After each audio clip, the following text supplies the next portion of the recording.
पर एक तरह से पहुंच चुके हैं। लेकिन एक खास बात यहाँ पर ये है आर्यन कि प्रधानमंत्री नरेंद्र मोदी जब मदुरई एयरपोर्ट से लेकर के प्राइमरीली जो मदुरई के बिल्कुल बीचों बीच जो माँ मीनाक्षी का जो मंदिर ये टेम्पल है यहाँ पे पहुंचे, तो लगभग 10 किलोमीटर के आसपास का ये रूट है।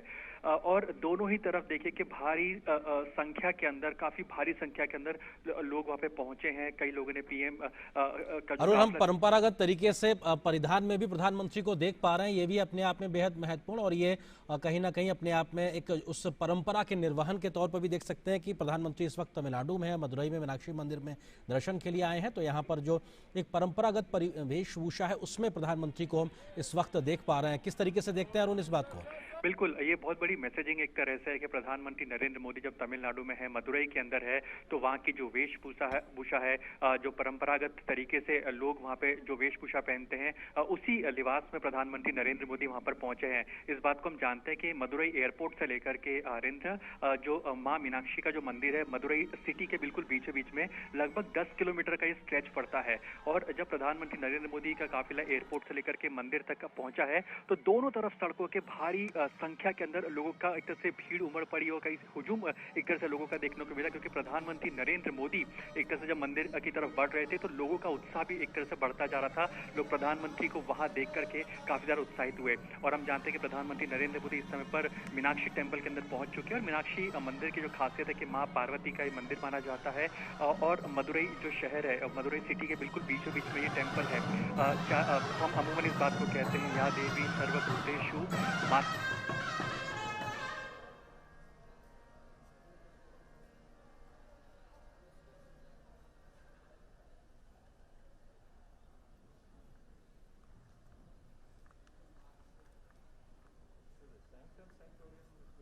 वैसे अगर आप डाउन साउथ जाते हैं कि बिल्कुल दक्षिण की तरफ जाते तो मीनाक्षी माता के रूप में माँ शक्ति विराजमान है। तो उन्हीं माँ शक्ति के दर पर आज प्रधानमंत्री नरेंद्र मोदी मदुरई के अंदर पहुंचे हैं। और जैसा कि मैंने आपको पहले भी बताया आर्यन के प्रधानमंत्री नरेंद्र मोदी इससे पहले भी जो माँ अम्बे हो या माँ शक्ति हो उनके दर पर जाते रहे हैं। जी। अभी हाल ही में जब उनका बांग्लादेश का भी दौरा हुआ था तो जो माँ जोशेश्वरी जो माता जी है उनके भी दर पर वो गए थे। कहा जाता है कि जो 51 शक्तिपीठ है उनमें से जो एक शक्तिपीठ है वो वहां पे मानी जाती है, माना अरुण, जाता हम तस्वीरों में ये भी देख पा रहे हैं कि मां मीनाक्षी मंदिर के दर पे प्रधानमंत्री नंगे पांव पहुंचे, और ये भी अपने आप में एक आस्था से जुड़े हुए तस्वीरों के तौर पर। बिल्कुल, माँ मीनाक्षी मंदिर की खास बात यह है कि बहुत बड़ा रिलीजियस हब माना जाता है, रिलीजियस टूरिज्म के लिहाज से मीनाक्षी टेम्पल माना जाता है। और साउथ इंडिया की अगर बात करें, यानी कि दक्षिण भारत की अगर बात की जाए, तो एक सबसे बड़े और भव्य मंदिर के रूप में मीनाक्षी मंदिर को माना जाता है। केवल भारत से ही लोग नहीं पहुंचते वहां पर, लेकिन कई दुनिया के अन्य हिस्सों से भी लोग मीनाक्षी टेम्पल में आना पसंद करते हैं। और पहली पसंद माना जाता है, जहाँ तक मदुरई की बात करें, तमिलनाडु की बात करें, एक तरह से कोस्टल बेल्ट का भी इलाका है जहाँ तक तमिलनाडु की बात करें। और मदुरई की अगर जहाँ तक खासतौर पर बात करें तो एक तरह से रिलीजियस टूरिज्म के तौर पर ये हब विकसित होता हुआ दिखाई दिया है। अगर आप पिछले 6-6.5 साल के अंदर देखेंगे आर्यन, तो प्रधानमंत्री नरेंद्र मोदी की सरकार ने इस बात पर फोकस किया है कि कैसे टूरिज्म को बढ़ावा दिया सके और खासतौर पर रिलीजियस टूरिज्म को बढ़ावा दिया जा सके। अगर मीनाक्षी टेम्पल की बात करें तो आप इस बात को जानकर के हैरान हो जाएंगे कि इस समय पर आप अमूमन ऑन एन एवरेज समझने की कोशिश करें तो यहाँ पर लगभग जो डेली जो श्रद्धालु आते हैं उनकी तादाद यहाँ पर आप कह सकते हैं कि 15,000 से 25,000 के आसपास की इनकी तादाद रहती है। यहाँ पे जब फेस्टिवल होता है, यानी कि जो मीनाक्षी टेम्पल में जो एक फेमस मीनाक्षी तिरुकलयानम फेस्टिवल मनाया जाता है हर साल, जो कि अप्रैल के महीने में, अप्रैल और मई के महीने में मनाया जाता है, जो कि 10 दिन चलता है। इसमें लगभग 10 लाख से 15 लाख लोग इस मीनाक्षी टेम्पल में आते हैं। और केवल भारत से नहीं, जो एनआरआईज होते हैं जो कि तमिलनाडु से या सदर्न साइड से या फिर भारत के अन्य देश के जो एनआरआईज है जो कि दूसरे देशों में बसे हो, वो भी इस मंदिर में आना पसंद करते हैं। क्योंकि जिस तरह से मंदिर, ये जिस तरह से भव्य मंदिर है,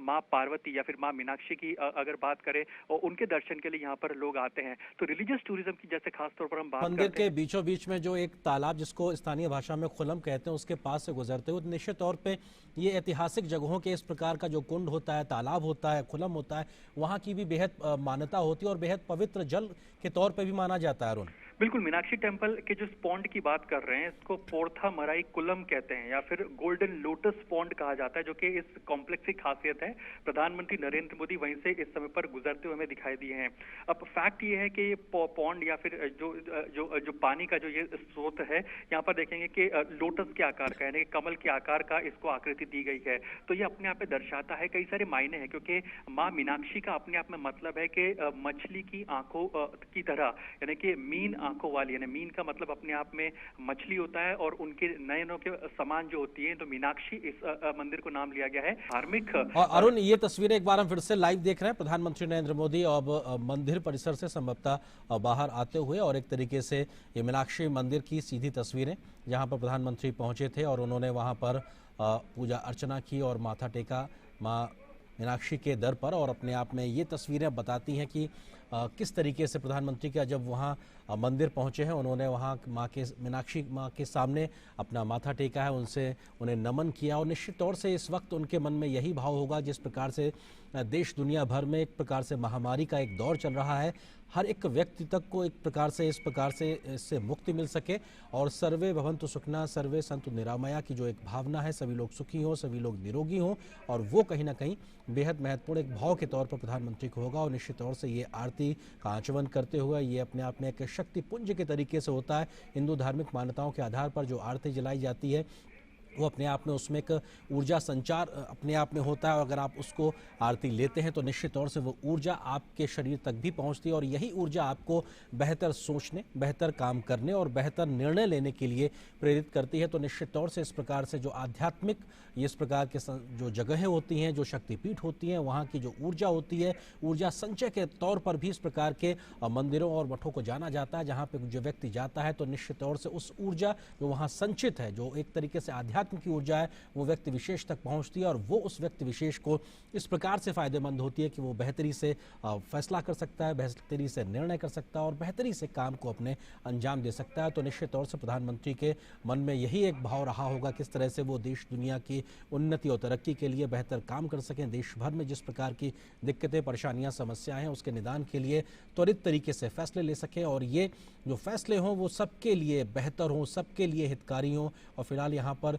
जो एक स्थापत्य की बात हम लगातार कर रहे थे, जो बहुत पुरानी स्थापत्य कला है, 17वीं शताब्दी के आसपास का बना हुआ ये दक्षिण स्थापत्य कला का मंदिर, वहाँ पर जो नक्काशी है, जो उकेरी गई, वहाँ पर जो मूर्तियाँ हैं, उनके बारे में संभवतः जानकारी हासिल करते हुए, और निश्चित तौर से प्रधानमंत्री की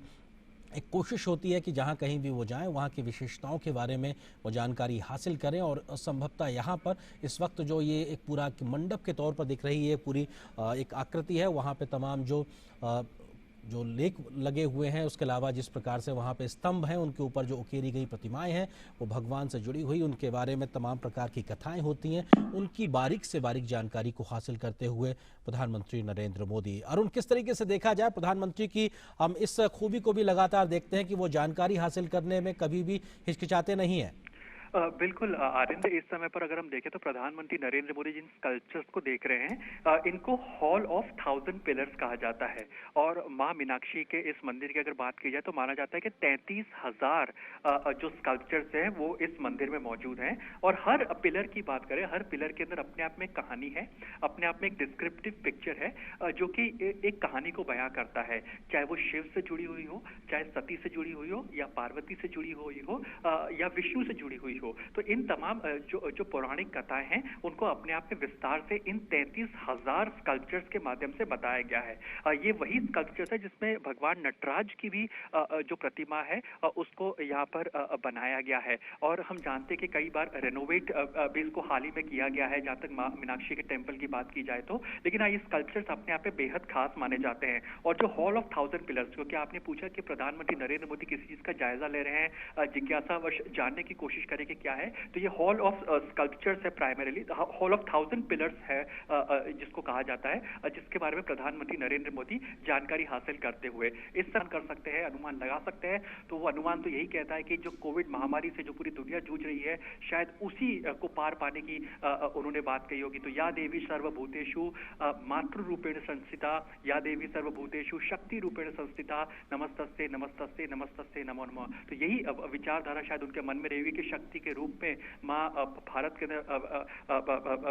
रहे, विराजमान रहे और एक तरह से भारत एक शक्ति के रूप में दुनिया भर के अंदर निकलता हुआ, उभरता हुआ दिखाई दे इस कोविड महामारी के बाद में। यही शायद उनके मन में, उनके दिल में, उनके जहन में होगा। आनंद बिल्कुल, और जिस बात का जिक्र आप कर रहे थे कि मंदिर के दो एक तरीके से भाग हैं, एक में माँ शक्ति के रूप में है तो वहाँ दूसरे भाग में भगवान शिव के रूप में है, तो संभवतः ये उस दूसरे भाग की तस्वीर है जहाँ पर भगवान शिव कई ना कई अलग प्रकार के रूपों में यहाँ मौजूद नज़र आ रहे हैं। निश्चित तौर से ये तस्वीरें अपने आप में बताती हैं कि मदुरई जो कि माँ मीनाक्षी का मंदिर के लिए दुनिया भर में जाना जाता है, बड़ी संख्या में लोग हमेशा हर साल यहाँ आते रहते हैं और चैत्र मास में एक वार्षिक उत्सव के तौर पे जो सालाना उत्सव होता है उसकी शुरुआत होती है और वहाँ से भी अपने आप में कई प्रकार के उत्सवों का पूरा साल भर चलने वाला एक सिलसिले की शुरुआत होती है। तो निश्चित तौर से ये अपने आप में बेहद महत्वपूर्ण तस्वीरें। प्रधानमंत्री इस वक्त मदुरई के मीनाक्षी मंदिर पहुँचे हुए हैं और माँ के दरबार में एक तरीके से वो शीश नवाने के लिए पहुँचे हुए हैं और शक्ति के संचय के, शक्ति के उपासक के तौर पर प्रधानमंत्री नरेंद्र मोदी की अगर तमाम मौक़ों पर अगर बात की जाए तो वो तमाम व्यस्त कार्यक्रमों के बीच में भी कहीं ना कहीं मौका तलाश लेते हैं अपनी धार्मिक और आध्यात्मिक भावनाओं के आधार पर किस प्रकार से उनका झुकाव लगाव है। निश्चित तौर से वो पहुंचते हैं और अपना पूजा अर्चना और जो आध्यात्मिक परंपरागत के तौर पे जो एक विश्वास का जो एक मौका होता है उसके बारे में वो अपना कोई मौका छोड़ते नहीं। और ये यहाँ पे एक विशाल स्तंभ जिसके बारे में जानकारी हासिल करते हुए निश्चित तौर से सोने की चमक सा चमकता हुआ स्तंभ अपने आप में बेहद पौराणिक और उसको किस प्रकार से खूबसूरती से सजाया गया है वो भी अपने आप में दर्शाता है। और एक भारतीय परंपरा के अनुसार निश्चित तौर से जब हम कहीं जाते हैं किसी ऐसे धार्मिक जगहों पर तो एक दान की परंपरा भी होती है। संभवतः प्रधानमंत्री ने दान पात्र में अपने ओर से श्रद्धानुसार दान दिया है, तो निश्चित तौर से ये भी एक भारतीय आध्यात्मिक और धार्मिक मान्यताओं, हिंदू धार्मिक मान्यताओं के आधार पर कहा जाए तो एक परंपरा के तौर पर होता है, एक परिपाटी के तौर पे होता है कि जब आप किसी मंदिर या इस प्रकार के स्थल पर जाते हैं तो वहां पर दान करते हैं और ये जो दान में दी गई राशि हो या किसी भी प्रकार का सामान हो वो निश्चित तौर से उस मंदिर के रखरखाव से लेकर उस आसपास से जुड़े हुए जो तमाम जो सामाजिक कार्य चल रहे होते हैं उन कामों में आता है। तो निश्चित तौर से कोई व्यक्ति जब इस प्रकार का दान देता है तो वो भी एक सामाजिक कार्य में ही कहीं ना कहीं उसका इस्तेमाल होता है। और इस वक्त प्रधानमंत्री नरेंद्र मोदी मदुरई में माँ मीनाक्षी के मंदिर में उस स्तंभ के बारे में जानकारी हासिल करते हुए जहां के बारे में तमाम पौराणिक कथाएं कहा जाए लगातार बनी हुई हैं जिसके बारे में देश दुनिया में लोग आते हैं, दर्शन करते हैं, माथा झुकाते हैं। अरुण, किस तरीके से देखा जाए तमाम धार्मिक मान्यताओं के आधार पर प्रधानमंत्री मौका नहीं छोड़ते और मैं देखा कि उन्होंने भी दान पात्र में कुछ अपनी ओर से श्रद्धानुसार दान किया। बिल्कुल, श्रद्धा अनुसार उन्होंने दान किया और इस समय पर वो लगातार जो मंदिर की जो अथॉरिटीज है, ट्रस्टीज है, उनसे इंटरेक्ट करते हुए, समझते हुए मंदिर की खासियत, जैसा कि हमने आपको पहले बताया था कि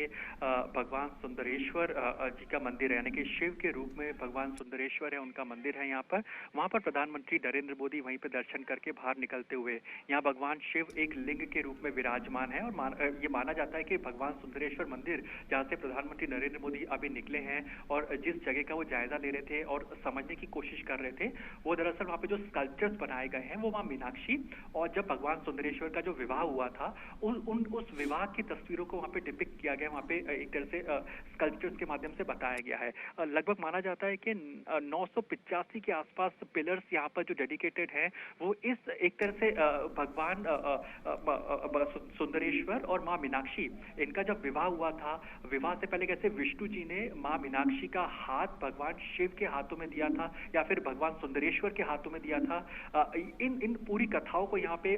काफी खूबसूरती के साथ इनका वर्णन किया गया है। और वही भगवान सुंदरेश्वर भगवान के दर्शन करने के बाद में जो कि एक लिंग के रूप में यहाँ पर विराजमान है, वहां से जब बाहर आए हैं तो तमाम जो स्कल्पचर्स है, क्योंकि बीच में देखा कि जो गोल्ड प्लेटेड जो पिलर है वहां पर उसमें भी बहुत ही खूबसूरती के साथ में इस विवाह का वर्णन किया गया है। तो किस तरह से भगवान सुंदरेश्वर जो कि शिव का एक रूप है और माँ मीनाक्षी जो कि पार्वती का एक रूप है,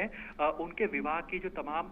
जो झलकियां रही थी उस समय पर, जो भी हाइलाइट्स रहे थे, उनको इस पिलर के माध्यम से बताया गया है। हम जानते हैं कि प्रधानमंत्री नरेंद्र मोदी का फोकस इस बात पर रहता है कि कैसे हम लोग अपनी जो पौराणिक जो या फिर हमारा जो कल्चर है, हिस्टोरिक सिग्निफिकेंस की जो स्पॉट्स हैं, उनको कैसे कंजर्व और उनको कैसे प्रिजर्व किया जा सके। जब वो गुजरात के मुख्यमंत्री हुआ करते थे तो हम इस बात को जानते हैं कि गुजरात के अंदर कई सारी ऐसी जगह है, कई सारी ऐसे स्पॉट्स हैं जो कि हिस्टोरिकली काफ़ी सिग्निफिकेंट है, जो कि हिस्टोरिकली काफ़ी इंपॉर्टेंट और महत्वपूर्ण मानी जाती है, उसको प्रिजर्व करने में, उनको अपग्रेड करने में, उनको कंजर्व करने में बतौर मुख्यमंत्री उन्होंने एक बहुत ही महत्वपूर्ण भूमिका निभाई थी। और अभी भी हमने देखा कि पिछले 6 साढ़े 6 सालों के अंदर वो बेस्ट प्रैक्टिसेस को अडॉप्ट करने में विश्वास रखते हैं। यानी कि साउथ के मंदिर में, सदर्न साइड में जो टेम्पल्स हैं वो किस तरह से इनको प्रिजर्व कर रहे हैं, किस तरह से इनका रिस्टोरेशन का काम होता है, कैसे मंदिर जो एक मंदिर है जो लगभग 2500 साल से भी ज्यादा पुराना मंदिर है, जो कि रेनोवेट हुआ है, जो बीच में कैसे टूटा भी था, जिसको बाद में रेनोवेट भी किया गया था, रिकंस्ट्रक्शन भी मंदिर का हुआ था, तो कैसे इनको प्रिजर्व करके रखा जाता है और कैसे यहाँ की जो बेस्ट प्रैक्टिसेस है primarily western side, north eastern side या नॉर्थर्न साइड के हमारे देश के अंदर उनको लागू किया जा सके, कैसे बेस्ट प्रैक्टिसेस को साझा किया जा सके, जिससे कि रिलीजियस टूरिज्म या फिर रिलीजियस स्पॉट्स हमारे जो देश के अंदर है उनको अपग्रेडेड और मॉडर्नाइज रखा जा सके, इन तमाम चीजों पर फोकस है। तो एक तरफ तो श्रद्धा या आप यूं कहिए कि एक तरफ तो प्रधानमंत्री नरेंद्र मोदी खुद सराबोर हो रहे हैं जी। अध्यात्म के इस जर्नी के अंदर, अध्यात्म के इस सफर के अंदर, तो दूसरी तरफ वो इस बात को भी समझ रहे हैं, इस बात को भी जान रहे हैं कि क्या कुछ खासियत है इस मंदिर की, जब तक मां मीनाक्षी के इस मंदिर की बात की जाए तो। आरिंद, बिल्कुल एक आध्यात्मिक यात्रा के तौर पर कह सकते हैं प्रधानमंत्री नरेंद्र मोदी की तमिलनाडु के मदुरई के मीनाक्षी मंदिर की आध्यात्मिक यात्रा, जहां पर मां मीनाक्षी के दर में वो पहुंचे हैं। मां मीनाक्षी के बारे में पौराणिक हिंदू कथाओं के आधार पर साफ तौर पर कहा जाता है कि वो मां पार्वती का अवतार थी, शक्ति का अवतार थी और खुद भगवान शिव में एक तरीके से उनसे विवाह रचाने के लिए पृथ्वी पर प्रकट हुए थे और खुद भगवान विष्णु यहाँ पर उनके इस विवाह के संचालन के लिए आए थे। तो अपने आप में इन तमाम जो घटनाक्रम रहा था, उस घटनाक्रम को यहाँ पर जो लगभग 950 स्तंभ हैं उन पर उकेरा गया है और उन उकेरे हुए स्तंभों को, जिनका स्थापना के बारे में माना जाता है 17वीं शताब्दी में इनकी स्थापना हुई थी, उस समय से लेकर अभी तक बहुत ही करीने के साथ में, बहुत ही बारीकी के साथ में इनको सहेजा गया है। तो भारतीय आध्यात्मिक परंपरा की एक उत्कृष्ट मिसाल के तौर पर, जिसके बारे में कहा जाता है कि दक्षिण भारतीय स्थापत्य कला की शैली के तौर पर अपने आप में सबसे प्राचीनतम मंदिरों में से एक मंदिर के तौर पर देखा जाता है। और यहाँ पर अब प्रधानमंत्री पहुंचे हैं अपनी इस आध्यात्मिक यात्रा के बाद में। जो विजिटर बुक है वहां की, जो वहां पे एक विजिटर बुक रखी है, वहां पे संभवतः वो अपनी मन के भाव भी वहां पर प्रकट करेंगे और यहाँ पर जो मंदिर प्रशासन से जुड़े हुए लोग हैं वो अपनी ओर से प्रधानमंत्री को अंग वस्त्र समर्पित करते हुए, और इन अंग वस्त्रों के माध्यम से एक तरीके से कहा जा सकता है कि ये आशीर्वाद के तौर पे होता है। जो आशीर्वाद यहाँ की जो पूरी एक परंपरा है, जो यहाँ पे एक आस्था का केंद्र है, वहाँ के माध्यम से यहाँ पे जो शक्ति संचयित होती है वो एक आस्था के तौर पर यहाँ देखने को मिलती है। और प्रधानमंत्री को जब ये अंग वस्त्र सौंपा गया है तो निश्चित तौर से एक प्रसाद के तौर पर उसको प्रधानमंत्री ने धारण किया है। और विजिटर बुक यानी कि आगंतुक पुस्तिका में अब प्रधानमंत्री अपने भाव यहाँ पर रखेंगे। इस आध्यात्मिक यात्रा के बाद में प्रधानमंत्री के मन में जो भाव होंगे उसके बारे में अपनी बात वो यहाँ पर लिखते हुए नजर आएंगे। और ये भी अपने आप में बहुत महत्वपूर्ण है कि प्रधानमंत्री की इस आध्यात्मिक यात्रा के जो भाव होंगे वो संभवतः यहाँ पर इस पुस्तिका में हमको नजर भी आएंगे बाद में।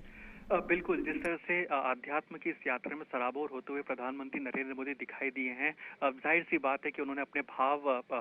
इसमें जरूर रखे होंगे। लेकिन हाँ, मंदिर प्रशासन ने जिस तरह से आपने बताया कि अंग वस्त्रम उनको भेंट किए हैं, इसके साथ में एक किताब भी प्रधानमंत्री नरेंद्र मोदी को भेंट की है। ये किताब काफी खास है क्योंकि हम इस बात को जानते हैं कि जो भी इस मंदिर में आता है दर्शन करने के लिए, वो इस किताब को जरूर देखता है, इसको पढ़ता है, इसको लेना जरूर चाहता है, क्योंकि इस किताब के अंदर आप देखेंगे कि जो तमाम मंदिरों के बारे में जानकारी दी गई है, यानी कि शुरुआत से लेकर इसके इतिहास के बारे में जितनी खास बात थी वो इस किताब के अंदर लिखी हुई है। हम अमूमन देखते हैं कि मंदिरों के बाहर, यानी कोई भी मंदिर हो, छोटा मंदिर हो, बड़ा मंदिर हो इस देश के अंदर, उसके बाहर उस जगह की किताबें जरूर मिलती है जिसमें उसके इतिहास को बताया जाता है। अगर आप माँ वैष्णो देवी के दर पर जाते हैं तो वहां पर भी आपको कई सारी किताबें मिलेंगी जो कि प्राइमरीली दर्शाती कि आखिरकार क्या कुछ कहानी है माँ वैष्णो देवी की। उसी प्रकार से जब हम डाउन साउथ माँ मीनाक्षी के दर पर आते हैं, माँ मीनाक्षी के मंदिर में जाते हैं, तो जो किताब प्रधानमंत्री नरेंद्र मोदी को यहाँ की जो मंदिर की अथॉरिटीज ने भेंट की है उसमें जाहिर सी बात है कि वो तमाम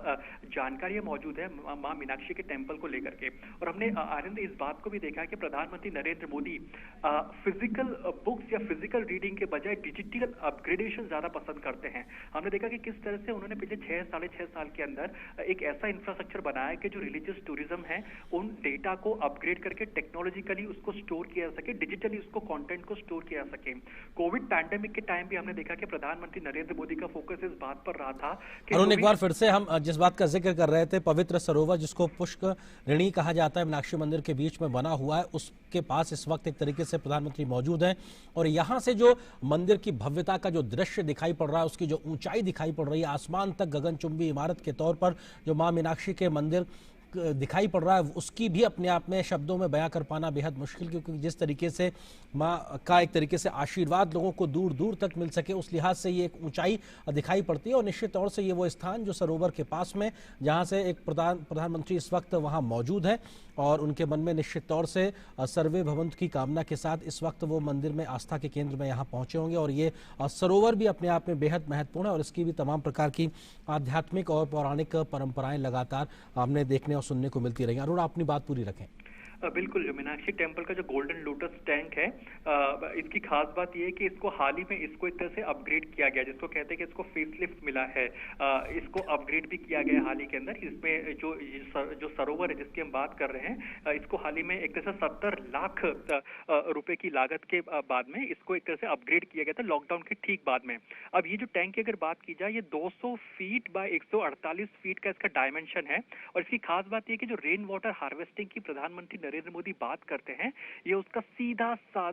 साधा एक बहुत ही बेहतरीन एग्जांपल है। अभी हम जानते हैं कि हाल ही में प्रधानमंत्री नरेंद्र मोदी ने एक मुहिम शुरू की थी, जो वाटर डे जब हुआ था, उसमें उन्होंने इस बात की अपील की थी कि कैसे देश के अंदर ऐसे इंफ्रास्ट्रक्चर को विकसित किया जा सके जो कि रेन वाटर हार्वेस्टिंग कर सके। उस लिहाज से ये जो यहाँ पे एक स्ट्रक्चर बनाया गया, जिसको हम लोटस टैंक कहते हैं मीनाक्षी टेम्पल के अंदर, ये रेन वाटर हार्वेस्टिंग करने में काफी ज्यादा सक्षम है। और इसी तरह के इंफ्रास्ट्रक्चर की बात प्रधानमंत्री नरेंद्र मोदी ने की थी। अब मान लीजिए कि अगर इसी तरह के जो रिलीजियस जो स्पॉट्स हैं हमारे देश के अंदर, वो रेन वाटर हार्वेस्टिंग करने की दिशा के अंदर अगर मंदिर परिसर के अंदर ही इस तरह के इंफ्रास्ट्रक्चर को बनाते हैं, इसको अपग्रेड करते हैं, तो जाहिर सी बात है हमारे देश के अंदर जो पानी के संरक्षण की जो बात कही जा रही है, उसको काफी बढ़ावा मिलेगा। दूसरी सबसे इंपॉर्टेंट बात यह कि जो लोटस टेम्पल है, जिसको अभी पोस्ट कोविड यानी कि कोविड लॉकडाउन के बाद में इसका जो फेसलिफ्ट किया गया है 70 लाख रुपए की लागत से, तो इसको एक तरह से सेल्फी पॉइंट या फिर फोटोग्राफ पॉइंट के तौर पर भी यहाँ पे विकसित किया गया है। यानी जो भी टूरिस्ट यहाँ पर आता है, जो भी पर्यटक यहाँ पर आता है, वो यहाँ से अपनी फोटोग्राफ्स ले सकता है। और खास बात इस पॉइंट की है कि यहाँ से पूरा का पूरा मंदिर, चाहे सुंदरेश्वर भगवान यानी कि भगवान शिव का मंदिर हो या माँ मीनाक्षी का मंदिर हो, यहाँ से पूरा आपको मंदिर दिखाई देता है, पूरा मंदिर परिसर दिखाई देता है। और साथ ही साथ जो लोटस जो टैंक है वो भी आपको दिखाई देता है। और यही वजह है कि इसको अब सेल्फी पॉइंट या फिर फोटो पॉइंट के तौर पर विकसित किया गया है। लेकिन सबसे बड़ी खासियत इस मंदिर की ये है कि जैसे हम जानते हैं कि पहले के समय में लोग पानी का संरक्षण ऐसे ही किया करते थे, हार्वेस्टिंग पॉइंट्स को क्रिएट करके, वाटर हार्वेस्टिंग इंफ्रास्ट्रक्चर को बना करके। हालांकि समय के साथ साथ जैसे जैसे हम लोग मॉडर्नाइज होते चले गए, इस तरह की तकनीक को हम लोग भूलते चले गए कि कैसे हम लोग रेन वाटर हार्वेस्टिंग भी कर सकते हैं। लेकिन हाँ, इस तरह के जो मंदिर जो कि काफी पुराने हैं, काफी पौराणिक हमारे देश के अंदर मंदिर हैं, ऐसे एक नहीं दर्जनों और कई सारे मंदिर ऐसे हैं जो कि आज भी वाटर हार्वेस्टिंग करते हैं, पानी को संरक्षण इसका करते हैं। ऐसे में मीनाक्षी टेम्पल का नाम है, मीनाक्षी मंदिर का नाम इसमें काफी प्रमुखता से शुमार है, क्योंकि ये वो हार्वेस्टिंग पॉइंट यहाँ पे बनाया गया जिसमें अगर पानी आता है तो पानी का आप संरक्षण कर सकते हैं, उसका इस्तेमाल कर सकते हैं। मंदिर की जो जरूरतें होती है मंदिर पानी के लिहाज से, उसको यहाँ पे पूरा किया जा सकता है। तो जाहिर तौर पर ये उस लिहाज से काफी महत्वपूर्ण जगह पर पहुंचे प्रधानमंत्री नरेंद्र मोदी, जिसको हम लोटस टैंक कहते हैं मीनाक्षी मंदिर के प्रांगण के अंदर। बिल्कुल, और ये शायद इसीलिए प्रधानमंत्री अक्सर मौकों पे इस बात को कहते हुए नहीं भूलते हैं कि कैसे हमारी जो समृद्ध विरासत है उसमें ही हमारी समस्याओं का समाधान छुपा हुआ है, जिसका जिक्र अरुण आप कर रहे हैं। कैच द रेन भले ही आज शुरू किया गया हो, लेकिन ये अपने आप में बताता है कि हमारी समृद्ध विरासत में वो सारे समाधान भी छुपे हुए। प्रधानमंत्री इस वक्त मंदिर से बाहर आ गए और बाहर तमाम जो मौजूद लोग हैं प्रधानमंत्री का अभिवादन कर रहे हैं, उनके अभिवादन का वो जवाब देते हुए, और मंदिर प्रशासन से जुड़े हुए जो तमाम लोग हैं उनको भी प्रधानमंत्री तरीके से अभिवादन करते हुए, निश्चित तौर से ये वो धन्यवाद देते हुए और माँ मीनाक्षी के दर्शन कराने में इन लोगों ने एक तरीके से भूमिका अदा की। और प्रधानमंत्री की इस आध्यात्मिक यात्रा का बेहद महत्वपूर्ण पड़ाव तमिलनाडु का मदुरई शहर, जहां पे मां मीनाक्षी का मंदिर अपने आप में मां पार्वती के रूप के तौर पे उनको माना जाता है और मां शक्ति के रूप में उनके इस मंदिर की पूजा अर्चना होती रही। और 17वीं शताब्दी में स्थापित इस मंदिर की देश दुनिया भर में चर्चा होती है। अपने आप में दक्षिण स्थापित जो भारतीय स्थापत्य कला है उसकी एक तरीके से बेहद बहुत खूबसूरत तस्वीर के तौर पर यह पूरा मंदिर अपनी ऊंचाइयों के साथ में मौजूद है। देश दुनिया भर से लोग आते हैं यहाँ पर माँ के सामने शीश नमन करने के लिए, और शक्ति के एक तरीके से प्रमुख केंद्र के तौर पर इस पूरे मंदिर को माना जाता है। स्थानीय पौराणिक कथाओं के अनुसार में अगर बात की जाए तो जो माँ पार्वती हैं और वो भगवान शिव का। Subscribe to our channel by clicking the subscribe button. Click the bell button and enjoy the latest uploads from our channel.